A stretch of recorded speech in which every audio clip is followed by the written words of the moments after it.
Chapitre 8, densité de probabilité.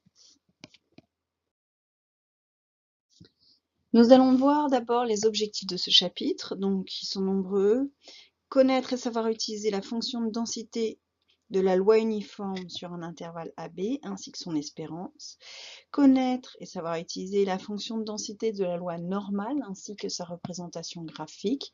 Utiliser sa parité pour calculer des probabilités. Connaître la valeur approchée de la probabilité que x soit compris entre moins 1,16 et 1,96 lorsque x suit une loi normale de paramètres 0, 1. Utiliser une calculatrice ou un tableur pour calculer une probabilité dans le cadre d'une loi normale de paramètres mu sigma carré. Et enfin, connaître une valeur approchée de la probabilité des événements suivants lorsque x suit une loi normale mu sigma carré. X compris entre mu moins sigma et mu plus sigma, mu moins 2 sigma, mu plus 2 sigma, et enfin mu moins 3 sigma, mu plus 3 sigma, ce qu'on appelle les intervalles 1, 2, 3 sigma.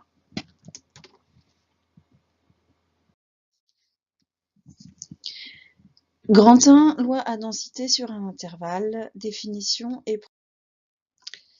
Alors, jusqu'ici, les variables aléatoires rencontrées ne prenaient qu'un nombre fini de valeurs. On disait que les lois de probabilité sont discrètes.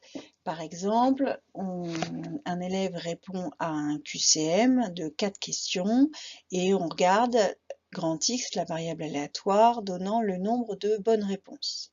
Ainsi, les valeurs prises par la variable aléatoire grand X sont 0, 1, 2, 3 ou 4. Donc voilà, on a un nombre fini de valeurs. On dira dans ces cas-là que la variable aléatoire est discrète. Cependant, pour certains phénomènes aléatoires, il sera plus pertinent de les modéliser par une variable aléatoire qui prend ses valeurs dans un intervalle. On dira ainsi que la variable aléatoire est continue. Par exemple, la durée d'attente téléphonique, si vous appelez un service SAV, quelle est la probabilité qu'on attende entre 2 et 3 minutes? Quelle est la probabilité qu'on attende moins de 5 minutes? Quelle est la probabilité qu'on attende plus de 10 minutes? Donc on aura ici des intervalles. La durée de fonctionnement d'un appareil électroménager, quelle est la probabilité que votre machine à laver tombe en panne au bout d'un an? Ça ne sera jamais un an exactement, ce sera entre 1 an et 2 ans, ou entre 1 an et 6 mois. Ou quelle est la probabilité qu'elle tombe en panne tant que la garantie fonctionne, donc pour moins de 2 ans, ou des choses comme ça. Donc là, la variable aléatoire va prendre ses valeurs dans un intervalle. Donc c'est ce qu'on appelle une variable aléatoire continue. Donc c'est une fonction x. Alors les variables aléatoires sont des fonctions, mais qui ont souvent comme nom grand Y, grand Y. Une fonction qui, à chaque issue de l'univers, associe un nombre réel d'un intervalle I de R. Donc, par exemple, pour la machine à laver qui tombe en panne, à chaque moment de panne, elle associe la durée de vie de la machine à laver. Donc, c'est un nombre réel. Exemple, donc on disait variable aléatoire égale à la durée de fonctionnement d'un équipement ménager, variable aléatoire égale au temps d'attente dans un bureau de poste, ou variable aléatoire égale à la distance domicile-lycée d'un élève du lycée ou d'un professeur.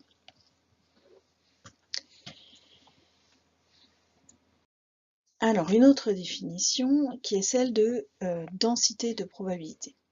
Soit un intervalle de R et f une fonction positive, j'insiste sur positive, et i un intervalle AB, tel que, alors la fonction, il faut que l'intégrale entre a et b de f de t dt soit égale à 1.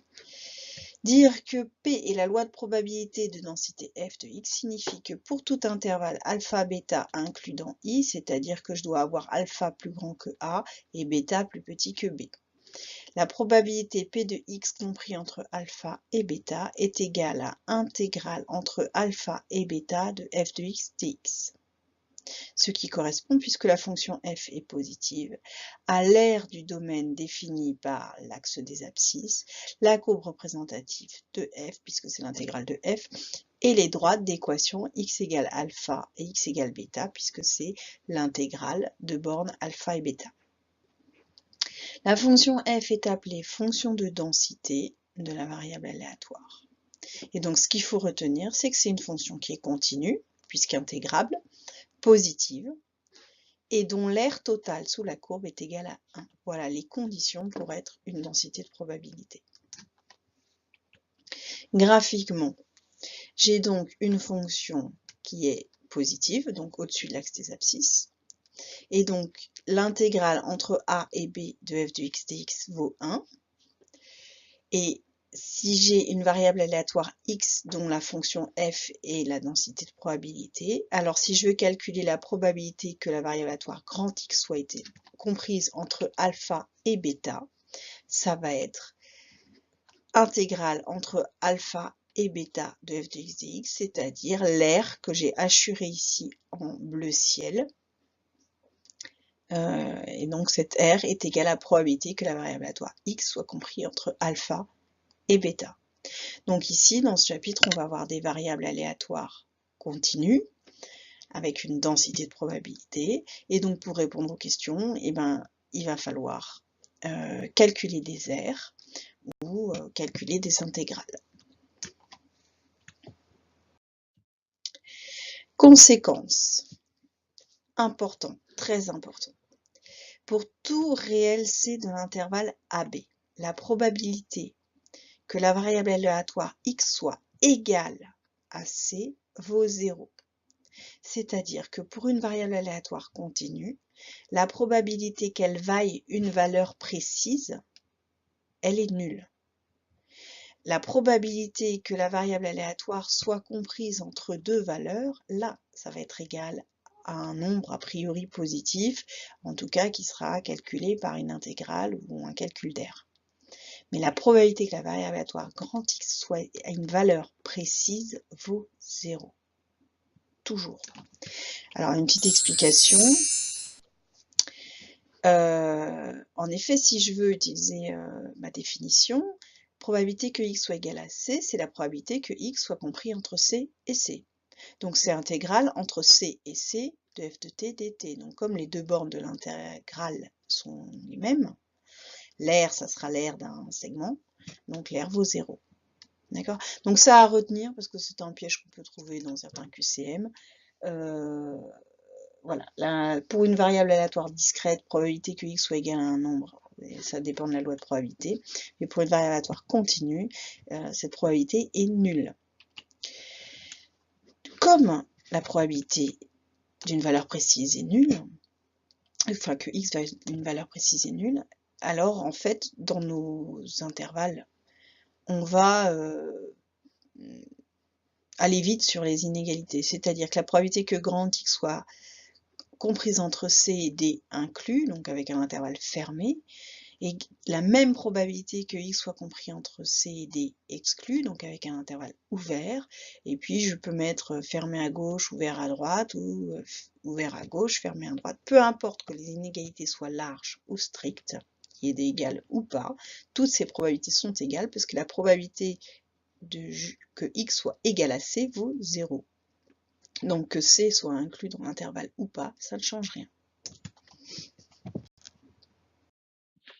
Une dernière définition, soit x une variable aléatoire continue de fonction de densité f sur un intervalle AB, alors l'espérance mathématique de x est le réel défini par e de x égale intégrale entre a et b de t fois f de t dt. Donc f, fonction de densité de la variable aléatoire, et on intègre cette fois-ci f fois t. Je rappelle qu'une espérance, c'est en fait une moyenne pondérée par les probabilités. Donc les probabilités, c'est donné par la fonction f, et t, ce sont les valeurs prises par la variable aléatoire. Donc on retrouve une extension, une généralisation de la formule de l'espérance donnée pour les variables aléatoires discrètes. Enfin, une petite remarque, dans ce chapitre, nous allons étudier des variables aléatoires continues et nous en étudier deux particulières. celle dont la fonction de densité est appelée loi uniforme et celle dont la fonction de densité est appelée loi normale, sur laquelle nous consacrerons plus de temps.